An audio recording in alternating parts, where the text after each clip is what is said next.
Pancreas में जो problems है उसी में सबसे इंपॉर्टेंट है एक्यूट इन्फेक्शन, मतलब एक्यूट पैनक्रियाटाइटिस उसको बोलते हैं। The commonest cause is gall bladder stones. उसके बाद अल्कोहल लेने में कम हो ज्यादा हो किसी को भी एक्यूट पैनक्रियाटाइटिस हो सकता है। उसके साथ और बहुत सारा और भी कॉज है। लाइक हमारे पास 2 दिन पहले एक लड़का आया, उसको पैनक्रियाज में बड़ा सा सिस्ट बना है और उसके अंदर में पूरा पैनक्रियाज नेक्रोटिक है, डेड है। That is because of acute infection. Cause पता नहीं चला, वो दारू नहीं पीता है, उसका गॉल ब्लैडर में स्टोन्स नहीं है, वो कोई दवाई भी नहीं ले रहा है। देयर आर सर्टेन मेडिकेशंस जिसमें भी एक्यूट पैनक्रियाटाइटिस हो सकते हैं। आपको पता होगा लास्ट टाइम जब कोविड हुआ था काफी सारे लोगों को एक्यूट पैनक्रियाटाइटिस हुआ। सो कभी कभी very less common but even viral infections can cause acute pancreatitis.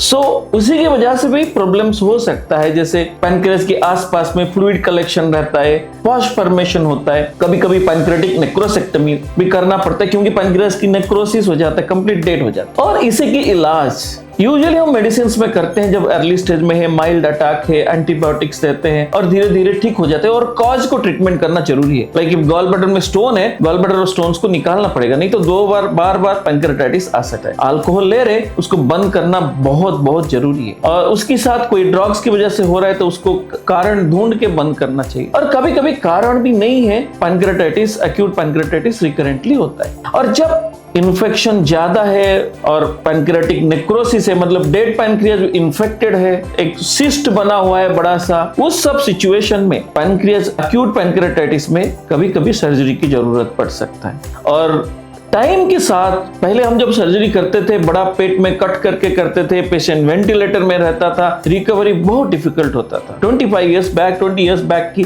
Story ही मैं आपको बता रहा हूँ। और आईसीयू से रूम जाने के लिए 15-20 दिन लगता था और मल्टीपल सर्जरी करना पड़ता था एंड कभी कभी we used to lose them. But समय के साथ साथ with the advent of newer modality like पहले लैप्रोस्कोपी और अभी रोबोटिक इंस्ट्रूमेंट्स की वजह से much more comfortably without injuring surrounding organs we can go in and remove the bad portion or drain the pancreatic cyst without causing much complications and patients can go home in 2 to 3 days time। अभी जो लड़का आया था हमारा पास, उसका pancreas में बड़ा सा सिस्ट था और बहुत सारा हॉस्पिटल्स में बोले ये बहुत हाई रिस्क है, हम कोई इसको टच नहीं करेंगे। He is a very young guy, उसको एक ही प्रॉब्लम है, वो सिस्ट ड्रेनेज, वो खाना पीना नहीं खा पा रहा था, इधर घूम रहा है उधर घूम रहा है। और think about a young person 20-21 year old, just because he has a pseudocyst with pancreatic necrosis, he is roaming around in multiple places because even surgeons are afraid to do। But ये बहुत अच्छा की बात है, हमारा जो ये centre है, हम da Vinci robotic surgical system use करके पैनक्रियाज की सिस्ट को भी हमने डिकम्प्रेस किया, उसका जो नेक्रोटिक मटेरियल है वो सब को भी निकाला एंड पेशेंट्स अभी डे 2 है, अभी आईसीयू में है बट आज रूम जाएगा। सो ये बहुत एक मैसेज देता है that pancreatic diseases are when in severe conditions are not treatable। ये बात गलत है। Even with minimal access like robotic instruments, with experience of the surgeons and a good surgical team, we can make them cure with small little cut, with very high precision, with minimal bleeding, with minimal ICU stay and minimal antibiotic use in very less period of time. They can eat and can go home back to their normal life।